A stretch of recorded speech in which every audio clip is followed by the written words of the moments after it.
김윤경의 생생경제.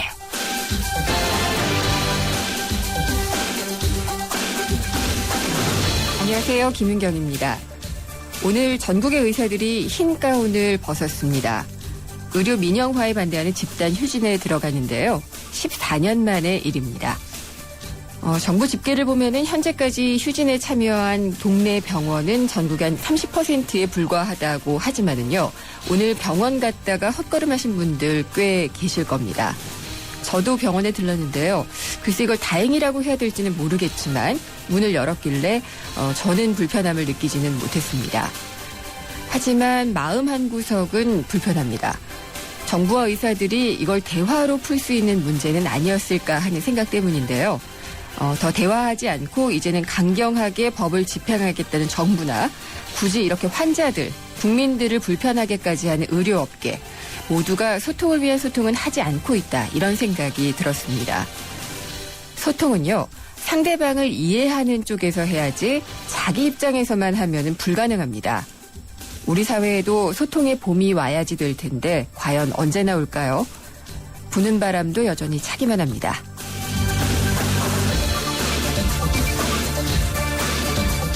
저희 생생경제가 준비한 내용 소개해드리겠습니다. 2부 경제 할 이슈에서는 우리 경제의 소득 불평등 문제.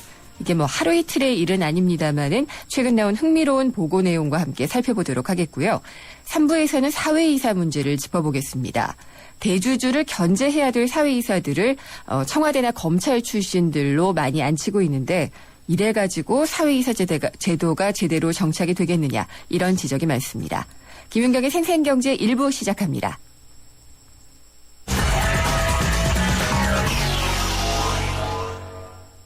네, 오늘 증시 어떻게 끝났는지 마감 상황 보겠습니다. SK증권 명동지점 김춘석 부장입니다. 안녕하십니까? 네, 안녕하십니까? 네, 오늘 시장은 어떻게 끝났나요? 대외적인 악재가 시장을 좀 잠식했다 이렇게 볼 수 있을 것 같습니다. 특히 이제 이번 주는 우리 시장이 있어가지고 선물옵션 만기 날이 있는 날인데요. 네. 그 영향도 좀 받은 걸로 보여지고 있습니다. 아시는 것처럼 우크라이나 사태 자체가 좀 악화 가능성이 있다라는 얘기가 나오고 있지 않습니까? 이제 크림반도 쪽에서 독립 움직임이 있다라는 이런 얘기가 나타나면서 그 부분이 신흥시장에 변동성을 확대시킬 거라는 어떤 우려감이 작용한 부분도 있고요. 예. 그다음에 중국에서 첫 번째 회사채 부도가 났죠. 예. 상하이 차오리라는 회사가 디폴트 선언이 나왔는데 이 부분도 역시 안 좋은 영향을 미쳤습니다. 그러다 보니까 주가지수가 코스피가 20포인트 정도 빠져서요. 1954로 끝났고요. 코스닥도 그동안 상승세를 멈추고 1.57포인트 빠져서 542선에서 끝났습니다. 네, 그럼 오늘 외국인도 팔고 또 네. 기관도 팔고 그랬나요? 외국인들은 사실 오후 들어가지고 매수를 좀 줄여가지고요. 한 318억 정도 매도로 끝났는데 네. 기관이 한 2,750억 정도를 팔았습니다. 근데 이 중에서 프로그램 매도가 한 2,190억 정도, 2,197억 정도 나왔는데요. 중요한 부분은 외국인들이 현물 쪽에 많이 안 팔았지만 선물 쪽을 많이 팔았습니다. 예. 한 8,871계약을 팔아가지고 이 부분이 오히려 그 현물 주가 지수를 끌어내리는 어떤 웹도둑이 나오지 않았나 이렇게 볼 수도 있을 것 같습니다. 오늘은 그동안에는 좀 상대적으로 괜찮았던 코스닥도 별로 좋지는 않았나 봐요. 그렇습니다. 코스닥 쪽에서도 이제 일부분 종목들을 제외하고는 좀 전반적으로 하락하는 그런 기미를 좀 보이고 있었는데요. 네. 중요한 건 그동안 코스닥이 상승폭이 좀 있었다는 그런 부분이고, 그렇죠. 또한 오늘은 외국인들이 많이 팔았습니다. 그러니까 거래소에서 320억을 팔았는데 코스닥에만 240억을 팔았으니까 코스닥 쪽에서 올라왔던 종목군들은 대부분 외국인들의 매도세를 맞았다 이렇게 볼 수 있을 것 같습니다. 차익을 실현하는 단계인가 보네요. 일단 그렇게 봐야 될 것 같습니다. 단기적으로 예. 아까 말씀드렸던 부분들, 그러니까 우크라이나 사태 부분도 있고요. 그다음에 실적이 좀 안 좋게 나왔던 중국의 2월 경제 지표도 있고요. 예. 거기다가 이제 마지막으로 아까 말씀드렸던 것처럼 이번 주에 이제 쿼드러플 이칭 대회가 있다 보니까 그 부분에 영향을 좀 미쳤을 것 같고요. 여러 가지 부분들이 작용한 걸로 볼 수 있을 것 같습니다. 항상 불안할 때는 대회에서 조금만 미국이 재채기를 해도 그렇다는 것처럼 우리가 좀 크게 반응하지 않나 그런 생각이 드네요. 네, 그렇습니다. 예, 업종이나 종목별로 볼 때 좀 특이한 업종이나 종목이 있었나요? 오늘 이제 특이한 부분이라고 볼 수 있는 부분은 사실 이제 중국에서 이번에 전인대 리커창 총리가 얘기하기를 환경에 관한 전쟁 선포 뭐 이런 예. 얘기 나오지 않았습니까? 그러다 보니까 환경 관련주들이 좀 움직이는 모습을 보이고 있습니다. 그러니까 뭐 동성홀딩스라든가 이런 종목들이 움직이는 모습을 보였고요. 그다음에 뭐 가장 화두에 올라오고 있는 건 사실 네이버겠죠. 네. 라인의 성장성이 다시 부각이 되면서 네이버가 27,000원이나 올랐습니다. 그래서 한 3.27% 정도 올랐는데 네. 강한 상승세를 보이면서 외국인들 매수세를 끌어내고 있고요. SK증권에서는 네이버 그 목표 주가를 어떻게 보고 계세요? 지금 저희 입장에서 정확히 나온 목표 주가는 없는 걸로 알고 네. 있습니다. 예. 근데 지금 저 가장 최근에 나온 게 대우증권 쪽에서 102만 원 정도까지 일단 보고 있는 그런 모습이고요. 네. 그다음 또 하나는 이제 엔터테인먼트 관련주로 해가지고 YG 엔터테인먼트라든가 SM 이런 예. 종목들이 올랐는데 재밌는 건 이제 YG 엔터테인먼트 같은 경우는 싸이가 소속돼 있는 소속사죠. 컴백 소식 때문에 올랐나요? 네, 그렇습니다. 네. 그래서 싸이 관련주라고 그래서 뭐 YG 엔터테인먼트라든지 그다음에 싸이의 아버지 회사로 불리고 있는 뭐 그 회사라든지 이런 부분들 자체가 같이 네. 올랐습니다. 그렇군요. 그 별에서 온 그대 드라마 인기 때문에 오른 데가 또 키스트도 올랐다고 그러는 것 같은데. 예, 그 소속사 때문에 그렇다는 예. 얘기고요. 예. 어쨌든 별그대 때문에 뭐 중국에서는 뭐 닭이 AI에 불구하고도 잘 팔린다는 얘기도 그러게요. 있는 상태고요. 예. 그다음에 또 농심이 또 그거 관련돼서 주가가 많이 올라갔다. 라면 때문에 뭐 그랬다는 그런 얘기도 있는 상태고요. 네. 여러 가지 때문에 뭐 다시 한류 바람이 불고 있는 가장 큰 원인 자체가 예. 별그대 때문이다라는 얘기도 나오고 있는 것 같습니다. 오늘 혹시 뭐 농심 주가도 올랐어요? 농심도 오늘 뭐 오랜만에 상승하는 모습을 보였습니다. 오, 네. 그 주가 자체가 잠깐만 기다리십시오. 예. 주가가 지금 오늘 같은 경우는 지금 9,000원 올라가지고요. 3.05% 정도 올랐습니다. 아이 뭐, 치맥 열풍은 알고 있었는데 저도 주말에 후배가 네. 그러더라고요. 별그대 라면 먹는 장면이 나오는데 농심 라면인지는 알 수 없으나 네. 중국인들이 살 수 있는 게 그거기 때문에 상당히 매출이 늘고 있다 이러더라고요. 그렇습니다. 그래서 예. 그 얘기가 나오면서 많이 움직이는 그런 모습을 보이고요. 그래서 아무튼 이 문화 콘텐츠라는 게 상당히 유력을 발휘하고 있는 것 같긴 합니다. 네, 그것들 빼고는 오늘 뭐 그다지 이렇게 큰 움직임을 보인 것들은 없어 보이기도 하네요. 그렇습니다. 전반적으로 지금 보다 보면 뭐 자동차주라든가 예. 뭐 반도체 관련주라든가 이런 쪽에서 뭐 계속해서 어떤 안 좋은 소식은 없는데 네. 그다지 좋은 소식이 없다 보니까 이제 주가들이 좀 흐르는 그런 모습을 보이고 있는 상태고요. 예. 앞에서 말씀드렸던 외상적인 변수가 사실은 16일 날이 보게 되면 지금 우크라이나 그쪽 그 크림반도 쪽에 주민 투표가 있죠. 주민 투표입니다. 그래서 네. 그때까지 정도 자체는 상당히 흔들릴 가능성이 있고요. 예. 그다음에 우리가 바라는 시나리오는 아니지만 만약 거기서 뭐 러시아 쪽이 편입을 결정을 하고 난다면 다음 주 주가도 사실 이렇게 안정적으로 볼 수는 없지 않겠느냐. 예. 그런 불안감은 좀 있는 상태입니다. 그럼 이번 주에는 좀 그냥 신중하게 가는 게 필요할까요? 제가 볼 때는 그렇습니다. 일단 예. 보게 되면 어쨌든 대형주 쪽이 많이 흐르고 있는데요. 네. 만약 이게 조금씩 괜찮은 쪽으로 풀려나가는 모습이 보인다면 만기 날이라든지 만기 다음 날 정도 그러니까 목요일이나 금요일 정도 쪽에는 매수를 좀 해봐도 되겠지만 네. 가능하다면 개별주에 어떤 올라가는 종목에 올라탄다든지 그런 건 좀 자제하시는 게 좋을 것 같고요. 예. 그렇게 그닥 시장에 아주 능동적으로 대응하시는 투자자가 아니라면은 일단 다음 주까지는 좀 관망적인 자세로 보는 게 낫지 않겠나 하는 네. 개인적인 생각입니다. 알겠습니다. 오늘 말씀 잘 들었습니다. 감사합니다. 네, 감사합니다. SK증권 명동지점의 김춘석 부장이었습니다.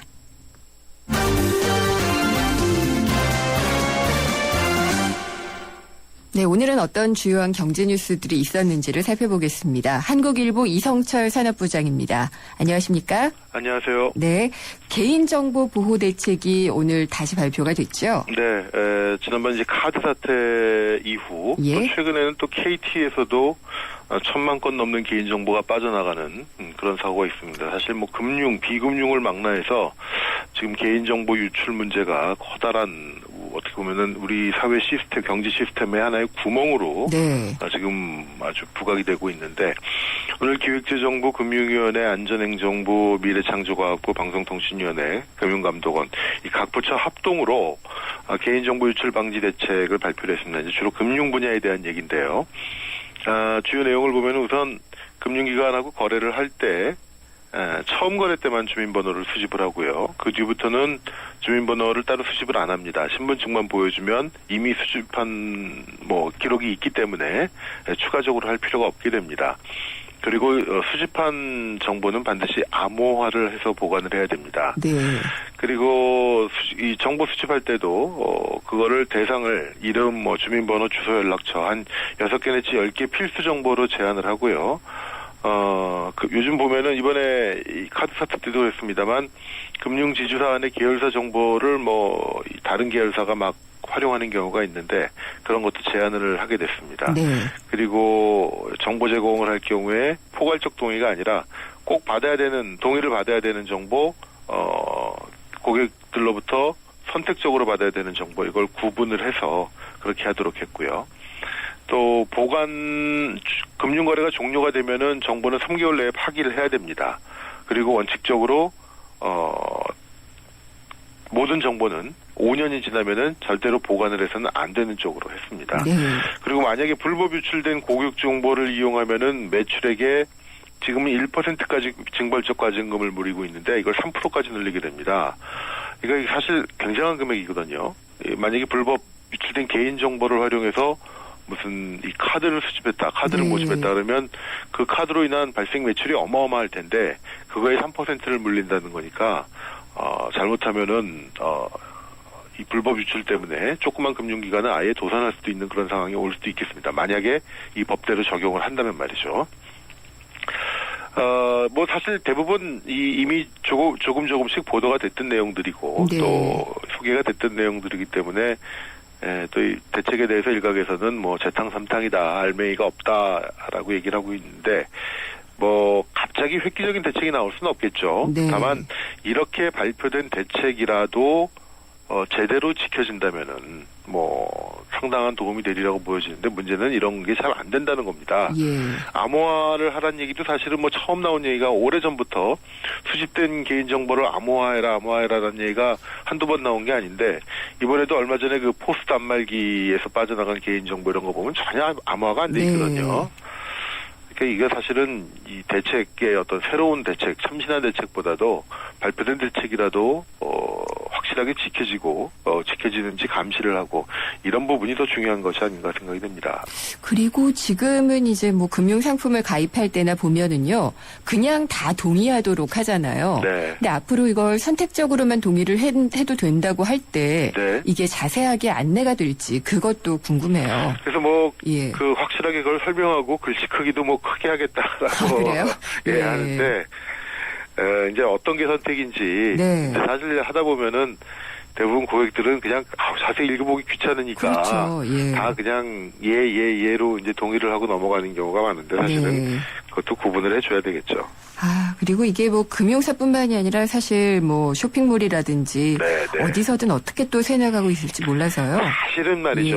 예. 뭐 카드사를 제가 감싸는 건 아닙니다만 네. 금융기관이 그래도 비교적 잘 돼 있는 편이었습니다. 예. 금융기관의 이 금융정보라든가 이런 게 돼 있고 그렇지 않은 데로 가면 훨씬 더 미비한 그야말로 허술한 데가 많은데 네. 참 이 금융기관 외에 사실은 예. 우리 정보라는 게 우리 주변 곳곳에 지금 돌아다니고 있거든요. 네. 그런 거가 사실은 더 중요하다고 볼 수가 있겠죠. 그리고 이것도 또 임시국회에 넘어가야 되죠? 네, 일부 법 예. 개정 사항들이 있는데 네. 예, 국회 가서 또 안 될 수도 있고. 국회가 안 해줄 리는 없겠습니다만 네. 다 관심들이 다른 데 많기 때문에 그렇죠. 네, 아예 요즘은 예. 올라간 법도 잘 들여다보지 않는 경우가 많은 것 같습니다. 관심을 여기에 가져야 될 텐데 말이에요. 네. 예. 해외에서 직접 구매하는 직구 이 부장님은 해보셨어요? 예, 저도 한번 해봤습니다. 저희 네. 가족들이 해봤는데 네. 많이는 안 해봤고 해서 뭐 그냥 소액으로 해봤는데 요즘 이게 사실 굉장히 많이 늘어나고 있습니다. 예, 너무나 많아요. 예. 네, 특히 연말이었죠. 작년 연말에 그 미국 최대 쇼핑 시즌인 추수감사절 이후, 그러니까 블랙 프라이데이, 네. 그리고 뭐 사이버 먼데이 이때는 뭐 미국 소비자들 못지않게 우리나라 소비자들이 그렇죠. 예, 해외 예. 직구를 많이 이용을 했고 이점은 있습니다. 분명히 싸게 굉장히 원하는 브랜드의 제품을 굉장히 싸게 구입할 수 있으니까 분명히 이점은 있고 정말 국경 없는 쇼핑 시대를 우리가 여기서 여실히 느낄 수가 있는데 이제 문제는 싸고 여러 가지 좋은 법이 이런 게 있는 반면에 이게 해외다 보니까 환불이나 반품이 쉽지가 않습니다. 네. 예, 그리고 그 경우에 여러 가지 관세라든가 이런 데서 불이익을 받을 수가 있는 게요.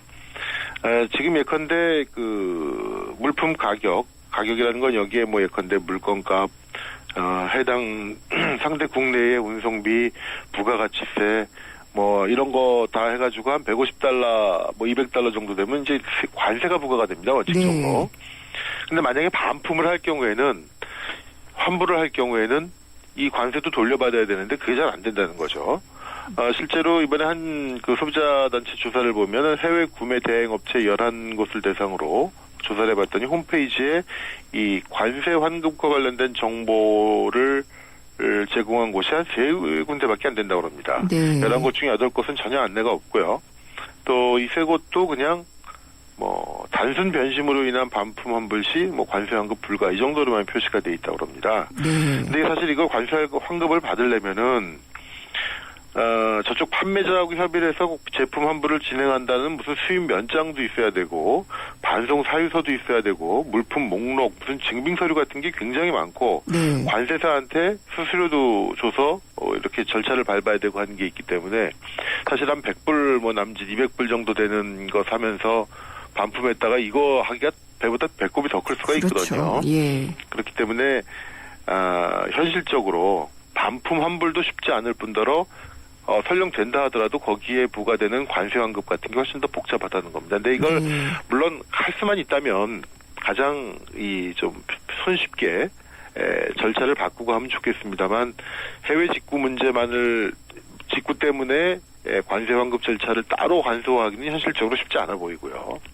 결국 아마 이제 구매하시는 분들이 이런 부분에 대한 유의, 아마 이것도 일종의 해외 직구에 따른 하나의 이제 리스크로 봐야 될 것 같은데 네.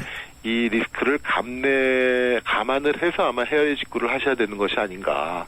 그냥 분명히 싸고 원하는 브랜드를 구입할 수 있다라는 이점이 있지만 네. 그 이점에 어떻게 보면 기회비용으로 이런 이 불편함과 경우에 따라서는 관세 같은 거에 손해 뭐 이런 걸 볼 수 있다라는 것을 아마 소비자들도 알고 하셔야 되는 것이 아닐까 싶습니다. 네, 이게 좀 더 어느 정도 더 활성화되면은 이것도 좀 그런 사례들이 모여서 네. 이게 매뉴얼이 만들어질지 모르겠지만 지금은 이 해외 직구 때문에 국내 진출해 있는 그런 해외 브랜드 제품들의 회사들이 상당히 좀 긴장을 하고 있다고 하더라고요. 그것만으로도 예. 사실은 좋은 효과죠. 네. 그리고 이제 대부분의 이제 이 해외 브랜드가 국내 팔리는 가격에 거품이 낀 거는 네.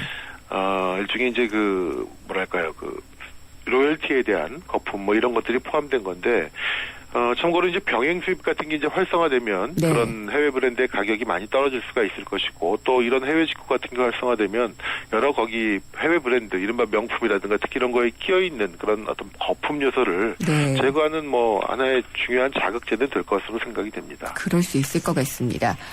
그리고 중장년층의 채용 만족도가 높아졌다. 이거는 어떤 내용인가요? 정경련 산하의 그 중소기업 협력센터라는 곳이 있는데요. 네. 여기서 이제 회원사 한 300여 곳, 대부분 중소기업들입니다. 그것을 대상으로 이제 조사를 했는데, 어떤 기업들이냐면은 중장년, 은퇴하신 분들을 따로 추가로 채용한 적이 있는지에 대한 그런 조사입니다. 근데 해봤던 기업들이 한 200여 곳이 넘는데, 260개 정도가 되는데, 대부분 이런 분들을 채용해봤더니 한 70%가 만족도가 높다 이렇게 대답을 했습니다. 기업이. 네. 그리고 이 인식도 많이 높아졌다 이렇게 대답을 했는데 이게 쉽게 말하면 이런 겁니다. 대기업에서 이제 정년 퇴직을 하시거나 이제 퇴직을 하신 분들 중에 사실 다시 그분들이 그 나이에 대기업으로 재취업한다는 건 쉽지가 않거든요. 네. 대신 이제 중소기업 같은 데에는 오히려 그런 수요가 있기 때문에 중소 중견기업으로 재취업을 할 경우에는 그분들이 어떤 대기업에서 쌓았던 노하우라든가 또 경험이라든가 또 인적 네트워크라든가 이런 게 현실적으로 굉장히 도움이 되기 때문에 네.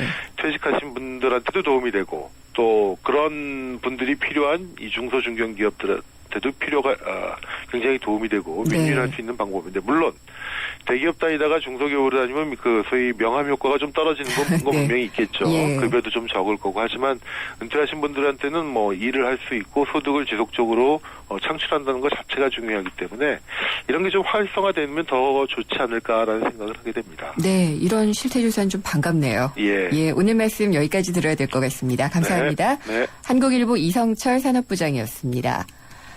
우리나라 소득 불평등이 심해지는 속도를 보니까요. 역시 높습니다. 아시아 28개 나라 중에서 5위를 했다. 이런 보고서가 있는데요. 우리 앞에 네 나라가 있기는 합니다만은 상당히 높은 이런 건 항상 높습니다. 이 내용을 잠시 후 2부에서 왜 그런지 개선될 수 있는 방법은 없는지를 짚어보도록 하겠습니다.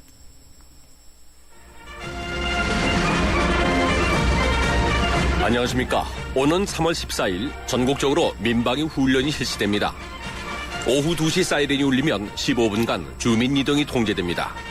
국민 여러분께서는 훈련 유도 요원의 안내에 따라 지하 대피소로 대피하시고 주행 중인 차량은 갓길로 정차해 차량 통제에 협조해 주십시오. 이번 훈련을 통해 우리 주변의 대피소는 어디 있는지 확인해보고 유사시 어떻게 행동해야 하는지도 숙지하시기 바랍니다. 3월 14일 실시되는 민방위 훈련에 국민 여러분의 적극적인 참여를 부탁드립니다. 감사합니다.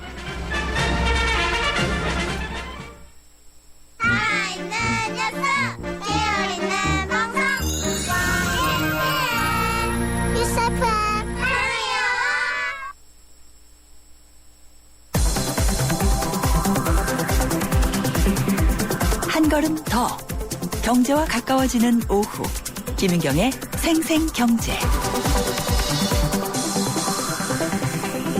세상의 베이스가 되다 포스코 협찬으로 김윤경의 생생경제 2부 시작하겠습니다. 생생경제에 직접 참여하실 수 있는데요. YTN 라디오의 앱 예스가 있고요. 짧은 문자는 50원, 긴 문자는 100원이 부과되는 휴대전화 우물정의 0945번. 트위터는 YTN_이코노미고요. 웹사이트로도 보내주십시오. 여러분의 많은 의견 기다리겠습니다. 비행기 시간에 따라 비즈니스 스케줄을 고치시겠습니까? 비즈니스 스케줄에 따라 비행기 시간을 고르시겠습니까? 한국의 스케줄과 인도네시아의 비즈니스. 둘 다 놓칠 수 없는 당신에게 맞춰 편리하게. 대한항공 자카르타 주 10회 운항 4월 2일부터. Excellence in flight. Korean Air. 김윤경의 생생경제. 네, 제가 퀴즈 한번 내볼게요. 근데 경품은 없습니다.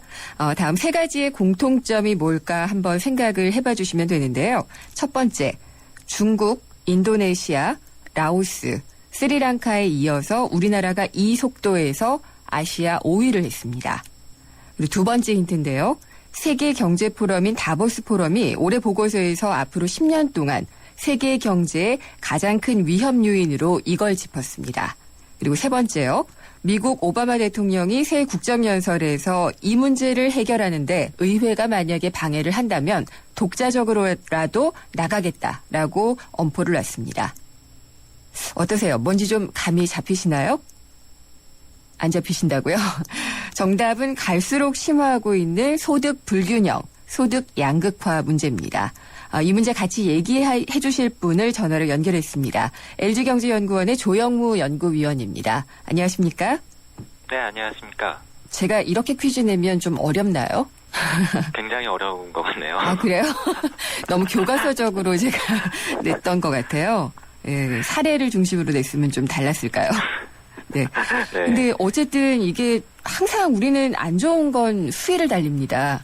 그래서 소득 불균형의 악화 속도를 보니까 아시아에서 우리가 5위를 한 그런 보고서가 나왔더라고요. 그렇습니다. 네. 아까 내신 세 가지 퀴즈 중에 첫 번째 내용이죠. 네. 이번에 공개된 아시아개발은행 ADB의 보고서에 담긴 내용입니다. 이 보고서는 최근 20년 동안 아시아에 있는 나라 28개 나라들의 그 소득 불균형이 어느 정도로 빠르게 악화되었는가 하는 그 속도를 비교를 했는데요. 네. 앞서 말씀하신 것처럼 우리나라가 5번째로 빠르게 악화된 것으로 나타났죠. 그 사실은 아시아에 있는 28개 나라 중에서 모두 12개 나라의 진위 개수가 악화된 것으로 나타났는데요. 네. 이 진위 개수가 악화됐다라고 하는 의미는 소득 불평등이 더 악화되었다라고 하는 의미입니다. 네. 가장 빠르게 많이 악화된 나라는 중국으로 나타났고요. 20년 동안 연평균 1.6%씩 악화된 것으로 나타났습니다. 그리고 2위는 인도네시아, 3위가 라오스, 4위가 스리랑카로 나타났고요. 우리나라는 연평균 0.9%씩 악화되어서 5위를 차지한 것으로 발표가 되었습니다. 그러면 여기에서 조금 소득 불균형의 악화 속도가 느린 곳은 뭐 대만이나 혹시 뭐 일본 이런 곳이었나요?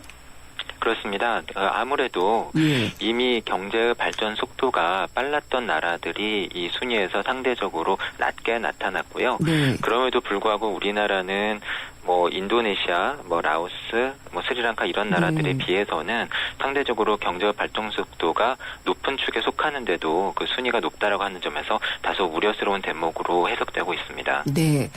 방금 말씀을 해주실 때 진위 개수를 언급하셨어요. 근데 진위 네네. 개수 그러면은 우리가 그냥 불균형을 나타내는 지수로는 알고 있는데 좀 더 자세하게 설명을 좀 부탁드릴게요. 네. 이미 모르고 계셨던 분들께는 다소 좀 어려운 용어일 수 있겠는데요. 네. 일반적으로 진위 개수는 대표적인 소득 분배 지표입니다. 0에서 1 사이의 값을 가지게 되는데요. 어느 정도나 해당 국가 또는 해당 경제의 소득이 구성원들에게 균등하게 분배되어 있는가를 나타내는 지수입니다. 예를 들면 조금 이해하시기 쉬울 것 같은데요. 앞서 말씀드린 것처럼 진위 개수는 0과 1 사이의 값을 가지는데 극단적으로 0에 해당되는 상황은 어떤 상황이냐.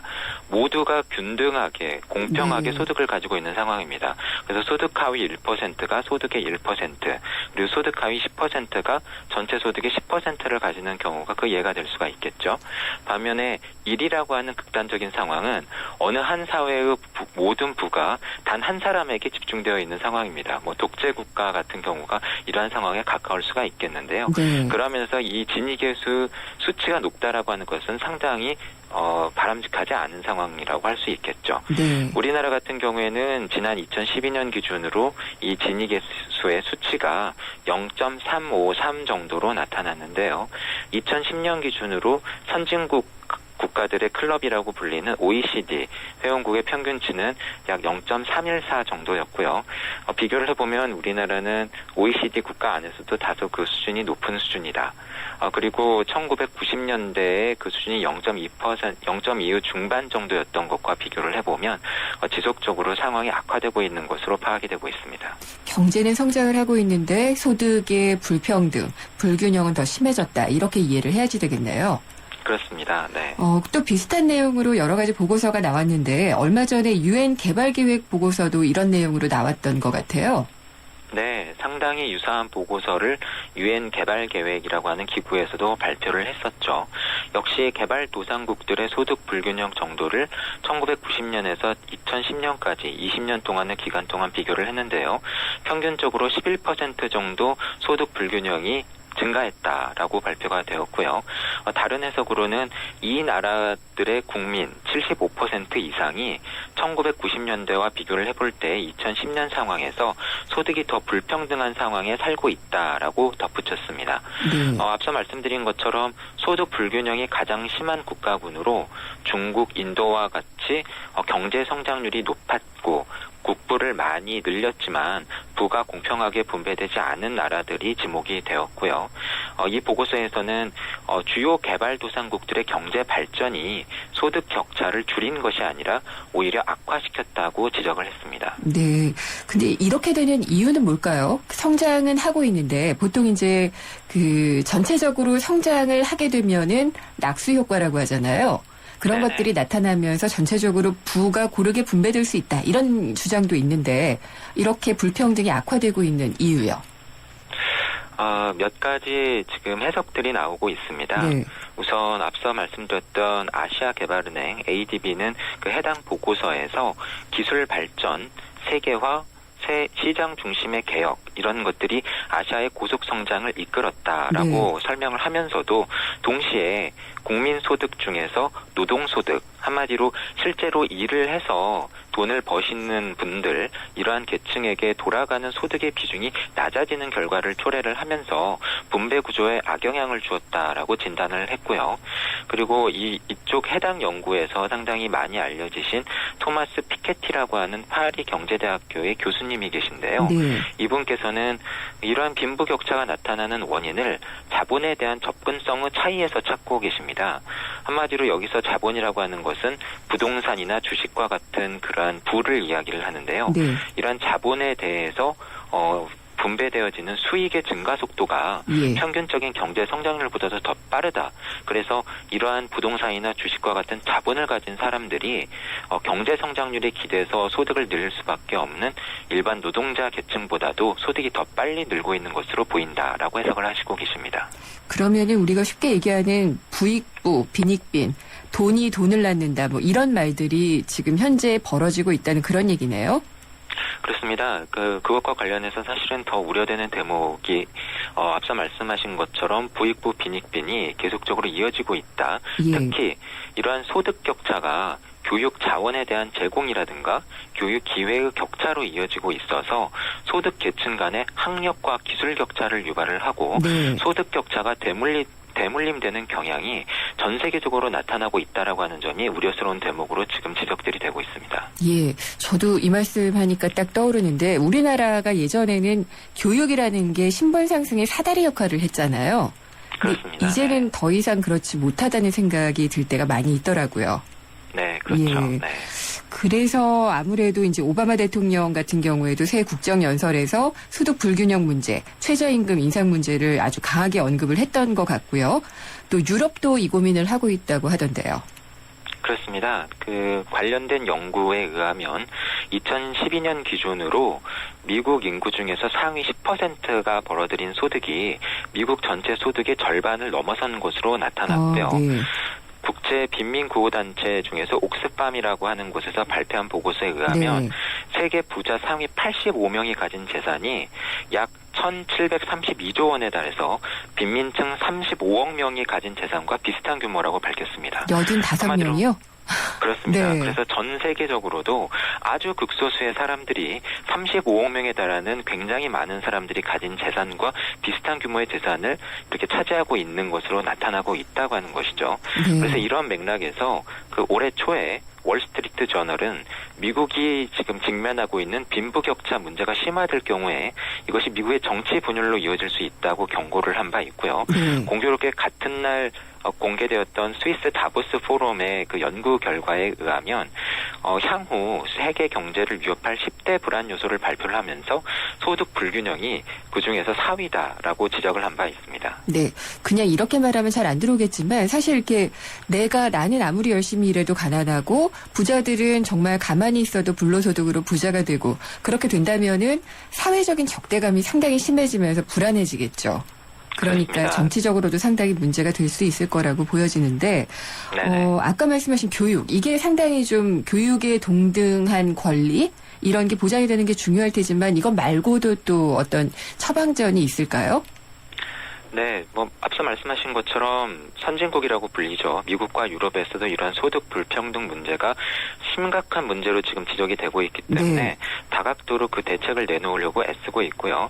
미국 같은 경우에는 이미 로렌스 서머스 전 미국 재무장관이 이러한 미국의 소득 불평등 문제를 지적을 하면서 세법을 고쳐야 된다라고 강력하게 주장을 한 바 있습니다. 네. 현 세법 중에서 자본 이득세 공제라든가 법인세 시스템 같은 것들이 소득 최상위 계층에게 유리하게 적용되고 있기 때문에 근로소득세 공제의 확대 등을 통해서 이것을 개선해 나갈 필요가 있다라는 주장을 펴는 것이고요.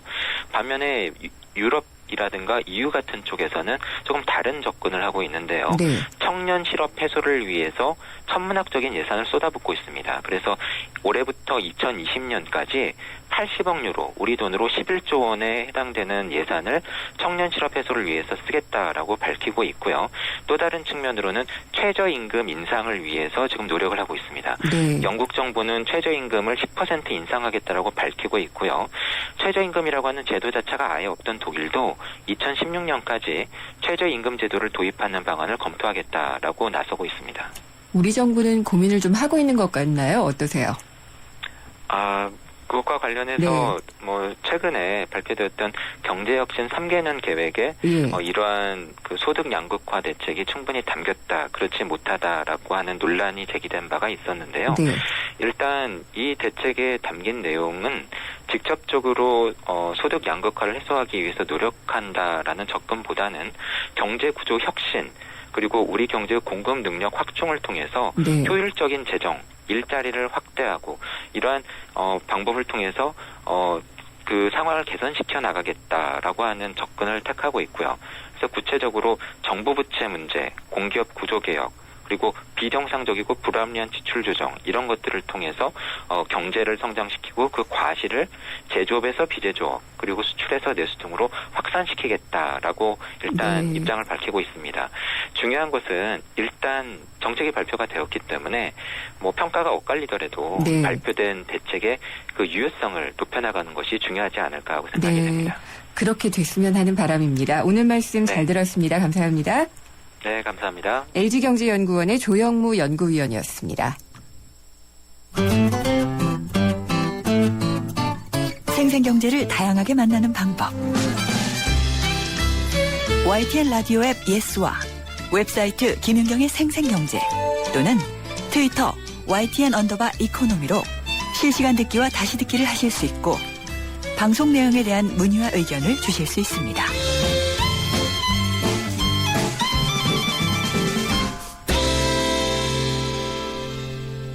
네, 월요일에 만나는 차이나 포커스 시간입니다. 미중 산업경제연구소의 조용찬 소장님 모셨습니다. 안녕하십니까? 네, 안녕하십니까? 오늘은 사자성어 하기 전에요. 요즘 중국에서 드라마 별에서 온 그대가 그렇게 인기라고 들었어요. 치맥, 열풍도 있고 아까 저희 증시 시황 때도 얘기를 했는데 라면 먹는 장면이 나와서 또 한국 라면도 굉장히 잘 팔리고 있다고 그러고요. 네, 지금 중국 안에서는 그 한류가 르네상스 시대를 지금 맞고 있는데요. 별에서 온 그대가 중국 정치권뿐만 아니라 미국 워싱턴 포스트지까지도 중국에 불고 있는 그 한류를 비중 있게 다뤘는데요. 제가 중국에 있는 친구들이 가끔 여기 놀러 와서 이야기를 들어보면 한류가 지금 중국 대륙을 흔든다는 이야기를 실감할 수 있을 정도입니다. 뭐 대장금 때와 달리 이번에는 우리 한류 드라마뿐만 아니라 예능 프로 그리고 노래까지도 지금 확산이 되면서 소비로 지금 연결이 되는 그런 분위기인데요. 중국의 최대 그 인기 프로그램들을 보면 거의 다 한류와 관련된 그 포맷을 수출했던 상품들입니다. 나는 가수다도 있고요. 중국에서 가장 인기 있는 아빠 어디가, 그러니까 빠빠 취날이라는 프로가 있는데요. 연애 프로그램에 중국에서는 5%라면 상당히 높은 프로그램입니다. 이렇게 대박이 나고 있고요. 또 기업 광고를 하려면 2%에 3개월이나 기다려야 할 정도로 대단하고요. 우리나라에서는 히트가 안 됐던 노래인데 임창정의 문을 여시오라는 노래가 있습니다. 무슨 노래인지 모르겠는데요. 근데 중국에서 노래방에는 가요 그 순위 1위를 기록할 정도고요. 비결이 뭔가요? 글쎄요, 이와 관련돼서 중국인들이 거의 떼창을 부르고요. 모방해서 싸이처럼 모방 문화가 지금 확산이 되고 있는데요. 이게 지금 점점 확산이 되고 있다고 합니다. 근데 중국인들한테 물어봤어요. 왜 한국 그 드라마에 열광을 하느냐 그랬더니 중국에는 대학 그 역사극처럼 200억, 300억짜리 그 대규모 제작비는 들지는 않지만 러브라인의 수사극을 버물연 정도로 자신감이라든지 표현력이 뛰어나다. 그리고 두 번째는 처음에서 그 보면은 끝을 판단할 수 없을 정도로 상당히 좀 그 계속 꼬여서 나갈 수 있고 그리고 배우나 제작진이 2%가 아니면 죽겠다는 그 승부근성이 중국인하고 다르다고 그럽니다. 그러면 중국인들은 왜 그 자기네 프로그램에 대해서 이렇게 열광을 하지 않느냐 그랬더니 중국은 그 대하극이나 애정극을 보면은 감탄은 하는데 감동을 주지 못한다는 거죠. 두 번째는 시청자가 그게 주인공이라고 생각해 본 적이 없다고 합니다. 이것뿐만 아니라 중국의 스티브 잡스나 빌 게이츠 같은 혁신형 창업가라든지 싸이 같은 그 대형 가수가 태어날 수 없는 창작이나 그리고 정부의 보도 지침을 그 벗어나는 프로그램에서 용납하지 않기 때문에 이런 것들이 어울리면서 한류가 앞으로도 당분간 계속 중국 시장을 좀 장악하지 않을까 보여집니다. 저희 김나연 PD가 아주 친절하게 임창정 노래 제가 모른다고 하니까 잘 모르시는 분들 많을 것 같다고 해서 잠깐 들어보겠다고 합니다. 이런 노래군요. 굉장히 신나는데 약간 좀 트로트 같기도 하고요. 네, 중국인들은 예. 의외로 이런 그 노래를 처음 접했다 그러고요. 그리고 또 영상도 같이 소개를 했는데요. 네. 이 영상을 따라하는 게 중국 안에 최대 지금 붐이 불고 있다 그럽니다. 네. 그래서 저도 이거는 몰랐는데 싸이처럼 지금 흥행이 되고 있어서 네. 저도 의아하게 지금 분석을 하고 있습니다. 임창정 씨도 의아할 것 같아요. 그렇군요. 그래도 오늘의 사자성어는 여쭤봐야겠죠? 네, 오늘은 좀 앙급지어, 네. 재앙앙, 미칠급, 연못지, 고기 어자를 뽑아봤는데요. 뜻하지 않게 그 재앙이 아무 관계없는 사물에 미친다는 뜻인데요. 중국과 일본의 군사적 갈등이 우리나라에도 그 영토 분쟁으로 확산되지 않을까, 악영향을 미치지 않을까 걱정이 되는 사항입니다. 중국은 전인대에서 올해 국방 예산을 12% 증가한 1,400조 원으로 대폭 증가시켰는데요. 중국은 국방비가 발표 숫자보다 2배 이상 많기 때문에 앞으로 이런 국방비가 동중국해뿐만 아니라 남중국해, 일본과의 영토 분쟁으로 인해서 동북아를 둘러싼 경제 환경이 꼭 그 120년 전 청일전쟁으로 돌아가는 그런 분위기 같습니다. 일단 숫자는 그것의 절반만 발표를 한다라고 보면 되는군요. 국방비가. 네, 그렇습니다. 중국 예. 같은 경우는 워낙에 그 국방과 관련된 네. 그 민간 기업들이 많아서 그쪽 예산이 국방으로 전연되는 사례가 상당히 많다고 합니다. 예. 그리고 지금 중국 전인대가 이제 전인대는 폐막되지 않았나요? 아닙니다. 이번 그 목요일까지 계속이 됩니다. 정연만 그러면 예, 정연만 일단 폐막이 된 거군요. 리커창 총리가 하여튼 이 환경 오염과의 전쟁을 선포한 것 같다. 이런 생각이 좀 들더라고요. 네, 그렇습니다. 중국인들이 가장 그 피부로 느끼는 게 부동산 가격 급등하고요. 환경 오염 문제인데요. 네. 환경 오염은 아무래도 석탄 발전이라든지 자동차, 건축, 그리고 도로 분진이 주요 원인이 됐다고 합니다. 예. 미세먼지 그 스모그 같은 경우에는 1,300여 종의 미생물이 존재하는데요. 그중에 80%가 세균이라고 합니다. 네. 이 때문에 알러지를 일으키는 세균이 포함되어 있어서 민감한 사람들한테는 폐렴이 걸릴 가능성이 높고요. 네. 중국에서는 매년 이런 호흡기 질병이 원인이 돼서 100만 명 이상이 사망하는 거로 보고가 되는데요. 이 때문에 사후 약방문처럼 앞으로 3년간 환경보호에 875조 원을 투자한다고 합니다. 네. 하지만 이런 그 오염 같은 경우에는 공산당이 법 위에 군림하면서 환경 오염을 방치했던 결과인데요. 법에 의한 통치라든지 국민의 감시 시스템이 갖춰진다면은 아무래도 그 비용도 더 줄일 수 있지 않나 그렇게 생각이 됩니다. 네. 그리고 또 이미 발표가 됐었지만 이번 전인대에서도 한 자녀에서 두 자녀 정책으로 바뀌었다. 이게 또 확인이 돼서 또 실제로 출산 붐이 일고 있다고 하던데요. 네, 그렇습니다. 우리한테도 상당히 반가운 소식인데요. 중국에서 그 한 자녀에서 두 자녀 정책으로 바뀌면서 연예계에서 벌써 출산 붐이 불고 있다고 그러는데요. 네. 중국 안에서 유명한 연예인 그 조안 레인이라든지 배우 웬장 그리고 여배우 란시에 레이 그리고 여배우인 그 순니 같은 경우에도 둘째 아이를 가지면서 중국 안에서도 네. 그 부유층일수록 이제 4인 가족이 되는 게 희망을 한다 그러는데요. 예. 이제 문제는 40대 둘째 아이를 갖는 사람이 많다 보니까 불임 치료라든지 네. 시험관 아이 그리고 체외 수정랑 보강 같은 아주 비용이 많이 들고요. 예. 그러다 보니까 중국보다는 우리나라나 선진국에 가서 이렇게 출산하는 사람이 많다 그럽니다. 다만 문제는 고령의 둘째 아이를 출산하다 쌍둥이를 얻게 되는 경우가 상당히 네. 많다고 그러는데요. 이 때문에 출산에 대한 육아에 대한 고통이 더 커지고 있다고 합니다. 그렇군요. 제가 조금 뛰어넘어서 이 문제가 좀 궁금해서 먼저 좀 여쭤볼까 해요. 지난주에 중국의 상하이 차오르 솔라 이 회사가 결국 회사채 부도를 냈잖아요. 예. 디폴트가 났는데 이것 때문에 우리 증시에도 좀 영향을 미쳤다고 하는데 긍정적인 효과도 있을 것 같고 부정적인 효과도 있을 것 같아요. 자세히 좀 네, 말씀해 아무래도 그 차오르 솔라 같은 경우에는 네. 태양광 패널을 만드는 회사다 보니까 최근에 그 가격 하락으로 인해서 자금난에 봉착을 했는데요. 네. 이 때문에 그 앞으로 그 회사채 같은 경우 또 신탁 상품회 같은 경우에는 계속 그 채무 불이행 위기가 계속 이어질 것으로 보여지는데요. 중국 정부 같은 경우에는 시장의 규율 그러니까 그 시장의 금리 자유화라든지 그다음에 그 본인들의 그 능력 바깥의 채무를 가져온 거에 대해서는 네. 그 회사가 책임지라고 하는 그런 분위기로 흘러가고 있다 그럽니다. 이 때문에 중국 안에서는 투자 적격 회사채 같은 경우는 AA- 등급까지인데요.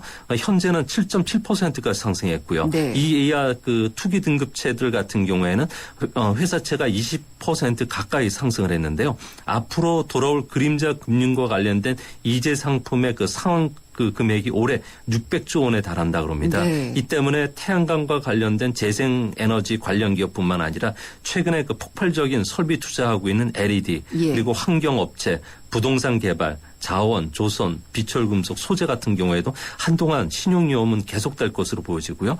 다행스러운 것은 중국이 이제 그 시장 원리에 의해서 기업들 퇴출과 그다음에 기업들의 그 회사채 발행을 허용해주고 있기 때문에 네. 이런 점에서는 좀 더 투명한 사회로 가지 않나 이렇게 보여집니다. 이게 그러니까 이 업체의 회사채, 그러니까 민간 업체의 회사채로는 처음으로 디폴트가 온 건가요? 네, 그렇습니다. 이전까지는 중국 같은 경우에는 은행권이 직접 나서서 변제 기간을 연장해 준다든지 예. 정부가 기업 인수를 통해서 채무 불이행까지는 가지는 않게 있는데요. 앞으로 이런 문제가 그 모럴 해저드를 야기하고 있기 네. 때문에 앞으로는 엄격히 규제하는 모양입니다. 그러니까 이것도 하나의 금융개혁의 신호탄? 이렇게 봐도 되겠죠? 네, 그렇습니다. 예. 어쨌든 그런 면에서 좀 봐야지 될 것 같고요. 그다음에 중국 지금 전인대와 관련해서 또 우리가 조금 더 지켜봐야지 될 정책 변화들. 여기서 오늘 시간이 많지가 않아서 여기서 좀 맞춰야지 될 것 같습니다. 오늘 말씀 잘 들었습니다. 예, 감사합니다. 미중산업경제연구소의 조용찬 소장이었습니다. 백화점 15% 할인받은 진우씨, 대형마트 15% 싸게 산 진이엄마, 대중교통 15% 할인받는 박대리. 이들은 에이블 카드를 쓴다. 15% 할인은 물론 포인트가 CMA에 모여 이자까지 쌓는다. 카드 생활의 리메이크 에셋 에이버 현대증권. 할인 한도 및 자세한 사항은 홈페이지 참조.